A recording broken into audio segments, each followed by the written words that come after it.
Ora kapit ikabil ta di kilawon. Magluto muna tayo ng ulamin. Nya pa nagbuot dito. Pang sinang mo. Zakal ba sita? Kasi diyan ang kalbo. Na. At ano, pinapaitan ng kambing. Kabila mo ya papaitan na. Dapat dakkel mo na dakkel da talaga ron. Para may maulam tayo. Yan. Dakkel mo ni natayon pa.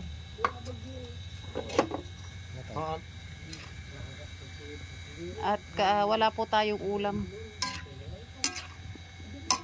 Dado pa lalasag na jay babat. Nakita mo? Parang ang daming laman yan, Uncle. Na pinapaitan. Kilawin to, kilawin. Hindi papaitan. Ay, kilawin yan? Yan ang papaitan mo nga. Laman loob.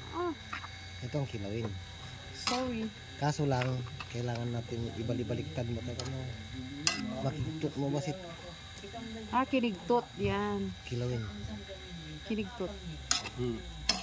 Kigtot ang marad, Uncle. Wah!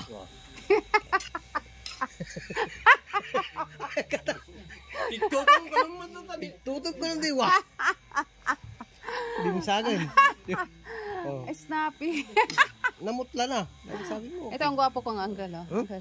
Hindi, sabi lang nun. Kasi, ulitin mo ba? Magpapakuha pa uli ako ng sabi. Ito ang gwapo kong Uncle.